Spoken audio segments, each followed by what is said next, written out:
கரூர் சட்டமன்ற தொகுதி அதிமுக வேட்பாளர் எம்.ஆர். விஜயபாஸ்கர் தீவிர தேர்தல் பரப்புரை மேற்கொண்டு வருகிறார்.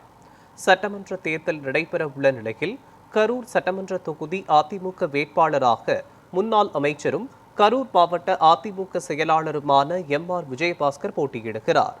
இவர் நாள்தோறும் மக்களை சந்தித்து இரட்டை இலை சின்னத்திற்கு வாக்கு சேகரித்து வருகிறார்.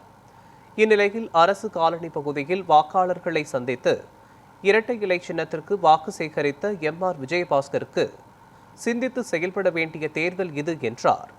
என்னை எதிர்த்து சவால் விட்ட ஒருவர் இப்போது எங்கே தேர்தலில் நிற்கிறார், நான் எங்கே தான் நிற்கிறேன் என செந்தில் பாலாஜிக்கு மறைமுகமாக கேள்வி எழுப்பினார்.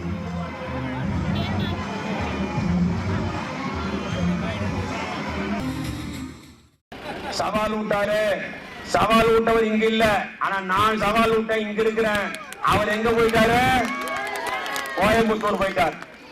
ஆனா கோயம்புத்தூர் போயிட்டாலும் கரூர்ல அவரோட கணக்கு பிள்ளை ஒருத்தர் வேட்பாளரை போட்டிருக்கார். அவருக்கு கைக்கு அடக்கமான வேட்பாளரை போட்டிருக்கார். இப்ப நம்ம ஓட்டு கேட்க போற பக்கமெல்லாம் மக்களை ஏற்றிட்டு போயிடுறாங்க. ஏற்றிட்டு போய் என்ன பண்றாங்க? பணம் கொடுக்கறாங்க, சாராயம் கொடுக்கறாங்க, சாப்பாடு கொடுக்கறாங்க. ஆனா ஏன்னா அவங்களுக்கு தோல்வி பயம் வந்துருச்சு. தோத்து போயிடும் தோல்வி பயம் வந்துருச்சு.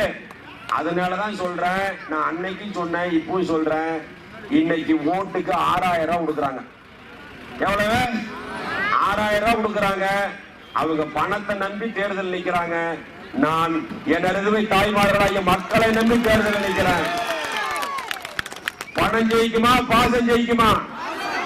பாசம் தான் ஜெயிக்கணும். ஏன்னா நான் நீங்க எல்லாம் ஓட்டு போட்டு அம்மா என்னை அமைச்சராக்கினாங்க. 5 வருஷம் அமைச்சரா இருந்தேன். உங்கள ஒருவன் நான். எப்ப வேணாலும் பார்க்கலாம், எப்ப வேணாலும் போன் பண்ணலாம், மேல இருக்க நிர்வாகிகளை கேட்டுப்பார்.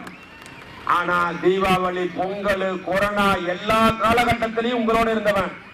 ஆனா போன தடவை ஏமாந்துட்டான். எப்படி? ஒரு 100 ரூபாய் கொலுசுல ஏமாந்துட்டேன். நான் ஒரு 100 ரூபாய் கொலுசுல ஏமாந்துட்டேன்.